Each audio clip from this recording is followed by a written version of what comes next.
Hello everyone, welcome back to my channel. I have a brand new project for you today using Brutus Monroe's page turner collection. This is the July collection. I'm going to do a 12 by 12 scrapbook page with 6 by 6 papers. I'm going to show you a fun way to get the look of 12 by 12 paper, but with a 6 by 6 paper pad. Now, unfortunately, for reasons I don't even understand, as I was recording this video, my phone was like wiggling its way down and out of the holder that I hold it in. So if you watch this video, as you watch through the beginning of this video, you'll notice on the left side, ever so slowly, you'll see like more of the left side of the table and more of the other, like on the floor of the table. Anyway, so we lost a little bit of footage because of that, but otherwise we're good. So I went through the pattern papers from the Hall Pass paper pad, and I chose 3 patterns that were that I thought would work really well to be able to give the impression of being a full 12 by 12 sheet of paper where you wouldn't see the seams.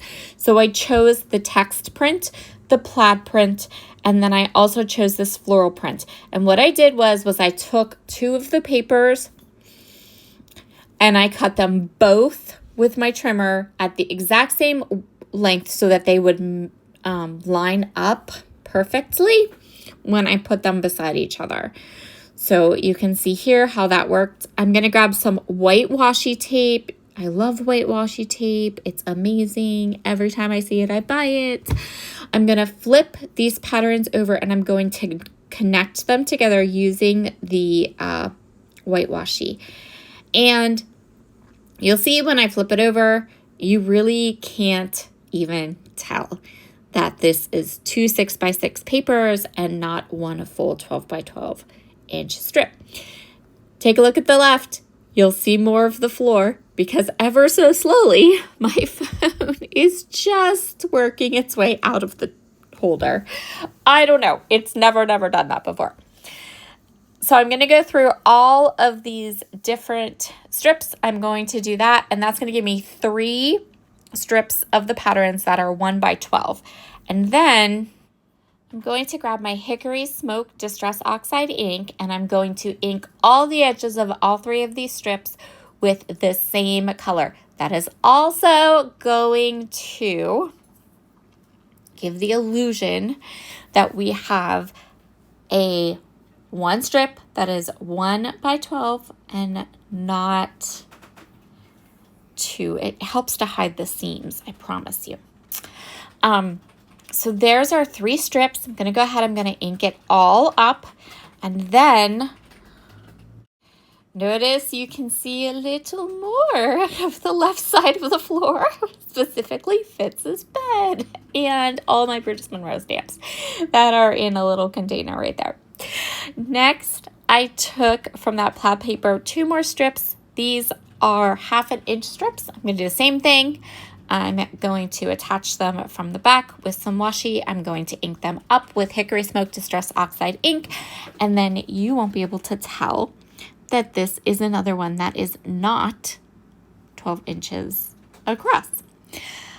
And then I realized that my phone was falling out of the thing, but not before I stenciled. So what I did was I showed you the stencil I used. It is the Library Mixed Media Stencil. So I took that stencil and then I took the color High Tide in Stellar ink from Simon Hurley, and all I did was I used a blending brush and I just went into the middle of the stencil. I didn't want the edges of the stencil at all. I just wanted a little bit of the ink with all the different books to be in a center area in the bottom left part of my scrapbook page. Next, I got out my ginormous Misty. You guys, if you are a scrapbooker and you don't have a ginormous Misty, What are you waiting for? This is called a Memory Misty, and it fits a 12 by 12 sheet of paper. This is the Book Stack stamp set, which is a 4 by 4 background stamp, and it just has all of these books. It is so good, and it is so good for these types of projects. The way it is designed, you could put this stamp set and go line it up with your Misty, right? Stamp it 3 times, and you would have a full 12 by 12 border of books if you wanted. That is still on my to-do list for things I want to do with this collection. I chose Slate ink from Catherine Pooler. It is this deep, dark kind of blue-gray color that worked so nice with the darker kind of navy midnight color in the Hall Pass collection that I just needed to use it. So I'm going to go ahead, I'm going to put that book stack stamp away after I've cleaned it with my squeaky clean, and then I'm going to grab some shimmer mists. I chose Ocean Paddle, Seafoam Chill, and Magnolia mists. The green and blue colors are shimmer mist. The pink is a chroma mist. That magnolia is like one of my absolute favorites. And I am going to go ahead and liberally splatter them all over the bottom right and upper left portion of my page.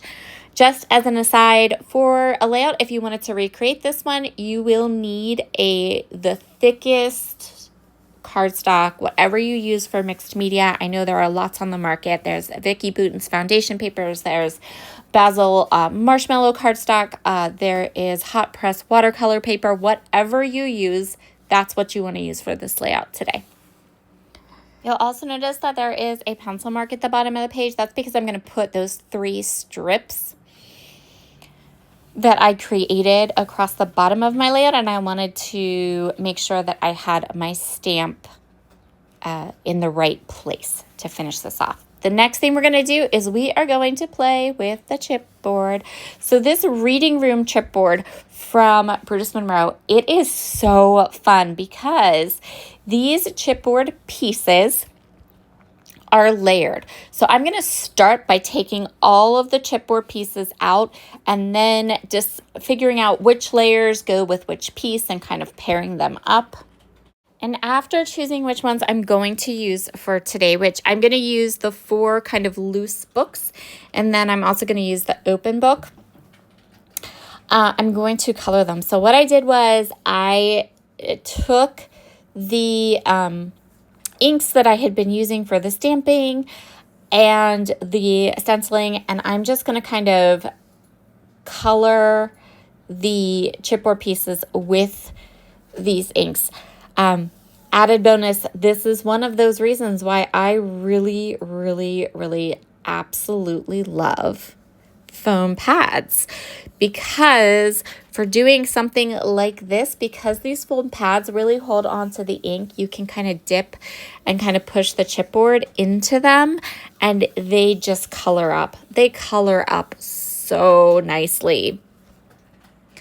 One of the books had, I colored it with the Stellar ink from Simon Hurley, that High Tide that I used for the stenciling, and then I added crystals, the flat back crystals to them. So there are all of the individual books. Then you can see the layered books there, and you can also see the open book. So those are the pieces that we are going to be using.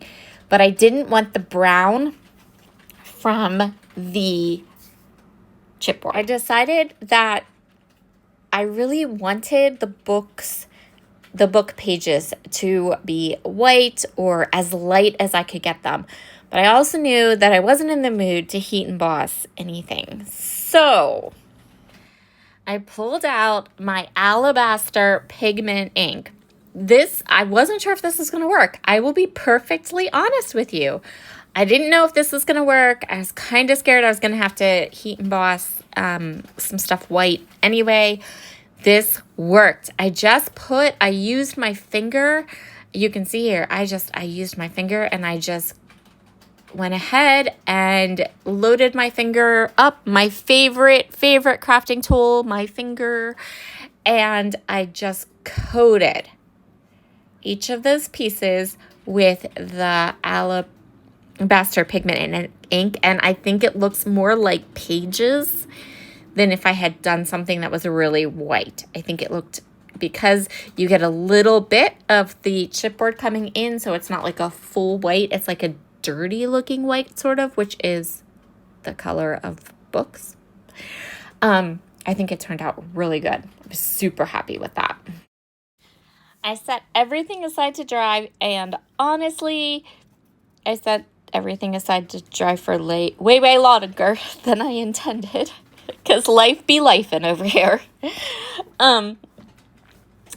And now I'm going to go ahead and start to adhere everything down. Because I'm using mixed media and because I'm using the Brutus Monroe paper that has that little bit of a coating where it's not glossy but not completely matte either, I am going to use my glue press and adhere everything down where I want it. And can you tell? Can you tell? That's my question. When you look at this page, can you tell that these are 6x6 papers? I don't think you can. I think the trick is to choose the papers from the paper pad that are, that have kind of busy repeating patterns. And if you have papers that have kind of busy repeating patterns, I feel like you can go ahead and add them to this and you cannot tell. Something like, I feel like something like letters or something that has numbers or larger patterns that aren't small. But I think that my opinion is that if you do small repeating patterns, you cannot even tell. So there are the 3 1-inch borders, and that's why I put that little pencil mark there, so I knew exactly where I wanted my books to go. And now I'm going to add the top 1/2-inch strip. Next, I am going to go ahead and add the little chipboard books. I want them to look like a little cluster of books. I'm going to move them around a little bit, try to decide exactly where I want them to go.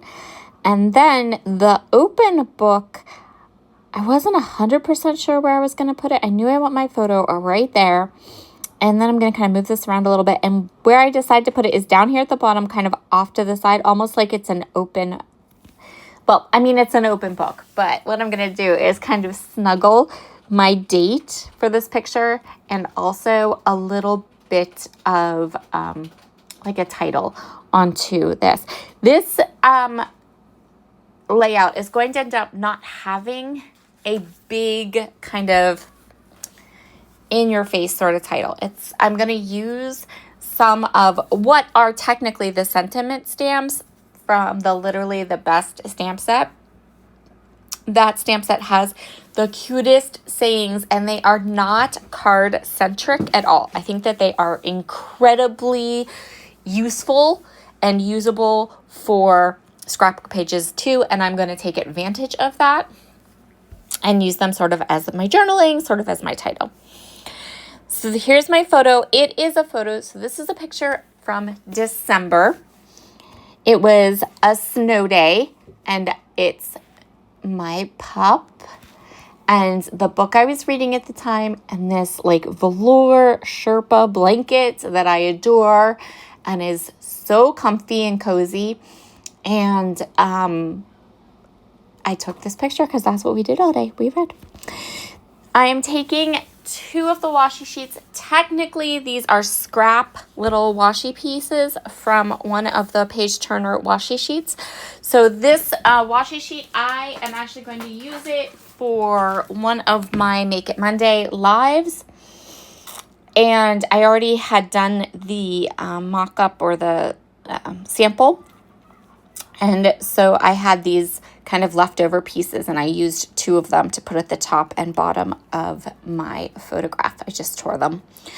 This is the Forever Yours washi sheet. And I will leave, in the description box, I will leave all of the products I used in the description box. Oh my goodness, my brain just stopped working. I'm going to go ahead and glue down all these chipboard pieces. I think they turned out so pretty. I almost wish I'd chosen a different color and not the slate, because the slate ended up drying very dark, a little darker than maybe I had initially planned, but that's okay. And honestly, these books look so nice. I really love how this layout turned out. It turned out awesome. So going ahead, put the chipboard down. And yes, if you haven't gotten any of the page turner collection from Brutus Monroe, I hope you will grab some. I will leave a link to the entire collection. I will leave individual links to the different products that I used. And if you use those links, I would be forever grateful and fabulous. They're affiliate links. So when you make a purchase with those links, that lets all the fabulous people at Brutus Monroe know that I sent you. And it also allows me to earn a little bit of a commission. And those commissions always are so welcome for my family. Part of the Literally the Best stamp set is this teeny tiny little like sparkle stamp. And I use that all over this layout. I used it to accent all of the splatter areas, and I love it. So we have the splatters, which are the circles, and then we have these teeny tiny little twinkles all over this layout. I love it so much. Yeah, it's so good. Next, I'm going to go ahead and grab some of the what are supposed to be the sentiment pieces from the Literally the Best stamp set. There's loads of them. The Literally the Best stamp set has 1, 2, 3, 4, 5, 6, 7, 8 little phrases on them that would be perfect for cards or scrapbook pages. So I have a favor to ask all of you. If you have made it this far in my video, if you could do me like the biggest favor. First of all, if you could hit that thumbs up button, I would be so appreciative. And the other thing is that if you could comment with a little dog emoji, that would be fabulous. I'm trying out some little tips and tricks to get my algorithm or getting YouTube to show my videos to more people. And these are 2 little things that you can do to help me out that don't cost you any money and are super supportive and awesome. I would appreciate it so much. I'm going to go ahead and do some free range stamping now. So the stamps I'm choosing are Let's Book Some Time Together, Fueled by Coffee and Chapter Cliffhangers, You Are Literally the Best. And then down in the bottom where that open book is, you're going to see me stamp in a minute. I'm going to stamp You Are My Favorite Chapter, and then I'm going to date stamp the date that this picture was taken, which was December 27th of 2024. And it's just me and my pup and the book I was reading that day when it was snowy and cold. This layout is going to be done. Thank you so much for joining me today. I hope you enjoyed today's layout and project. I really like this one. I think it just turned out so cute. And I will have lots of close-ups in the back at the end so that you can definitely see all of the little that twinkle stamp and all the different elements and all the details. I hope you enjoy your evening. Have a wonderful night. I will see you again tomorrow, bright and early at 9 a.m. because it is August 1st tomorrow. All right, everyone. Talk to you again soon. Bye.